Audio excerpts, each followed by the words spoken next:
Mr. Phillips, could this open up the floodgates across the rest of the country in the sense that other provinces could have similar courses being taught? Then does this allow the provincial education ministers to implement similar courses throughout their curriculum now? And well, certainly the Quebec provincial legislation, certainly the court approached the case from the angle of fundamental rights, and what it says here would apply coast to coast.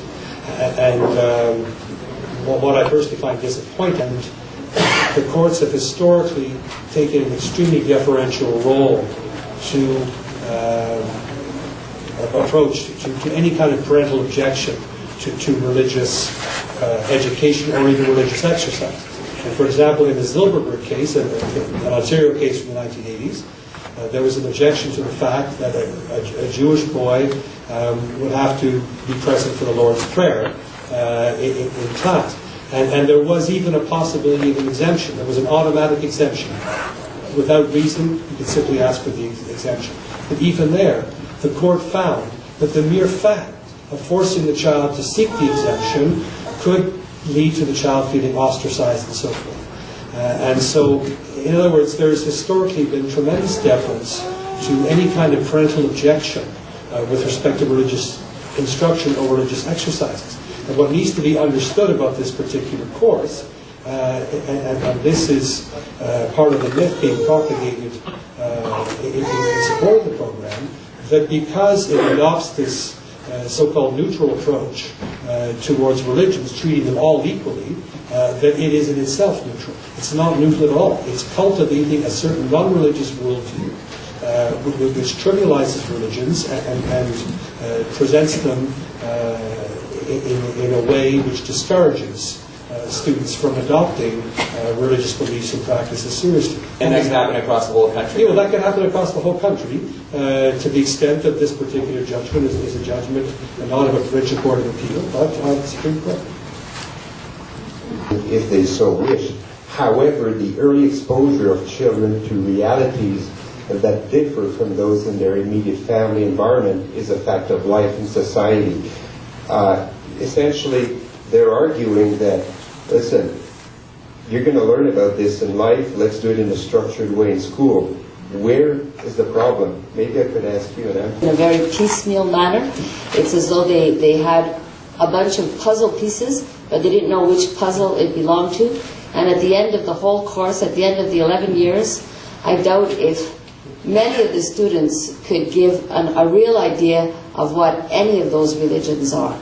Because the way the course is organized, it's according to different themes, and on each theme they give context without any real explanation of the fundamentals of those religions. But isn't this exactly why he says the first sentence? You can teach them about your religious values at home. Once in school, it's the same curriculum for everyone to prepare them for society, which is multicultural. Yeah, but it is not preparing them for understanding other religions. It's preparing them for having an attitude towards religions as though religions are something banal. Because as Mr. Phillips said, all through the program, not only are the religions presented piecemeal, one beside the other, but also along with legends, myths, and just stories. So there's no real distinction between what is a religion, what is a myth, what is a legend, and the child is left totally confused before this array of information. In the United States, there are families who want their children to be pulled from science class because they teach evolution rather than their own beliefs in creation. Do you see a parallel? Well, in this course, they do talk about the origin of the world, and they present different ways of explaining the beginning of the world, and they don't seem to have any problem with this. And for the child who receives all this, they don't have any better idea of what the truth could be with regards to evolution or with regards to anything else, and in particular with regards to morals, because the ethics part of the course, as early as grade 4, the children are called to question the beliefs and convictions that they've received in the home. So all through the course, they have to justify why do they hold certain beliefs, why do they hold certain moral positions.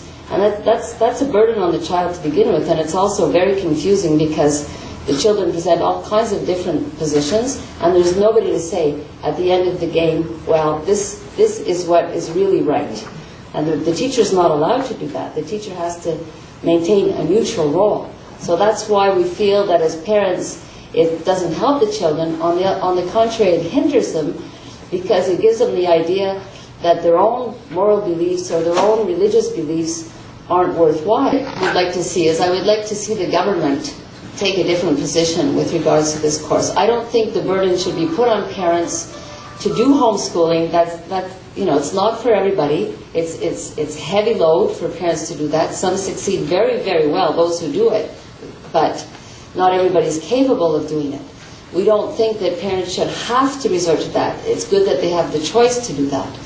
But we think that the government should show much greater sensitivity to parents' needs and to their convictions, and not put the parents in such an embarrassing situation with regards to the school and with regards to their own children.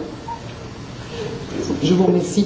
Particularly given that Madam Justice Deschamps' reasons largely come at the problem from the angle of what's wrong with exposure to other religions. And I think that there are a number of subtle but very important points to be looked at with that. First of all, as Mrs. SL has said, there is an age appropriateness component here. And so to present a world religions course in secondary 4, for example, where one would spend 6 weeks on Christianity, 6 weeks on Judaism, 6 weeks on Islam, a month on Buddhism, a month on Hinduism. I mean, I don't think anyone in this room has a real problem with that. There is a problem, however, with presenting a smorgasbord of all kinds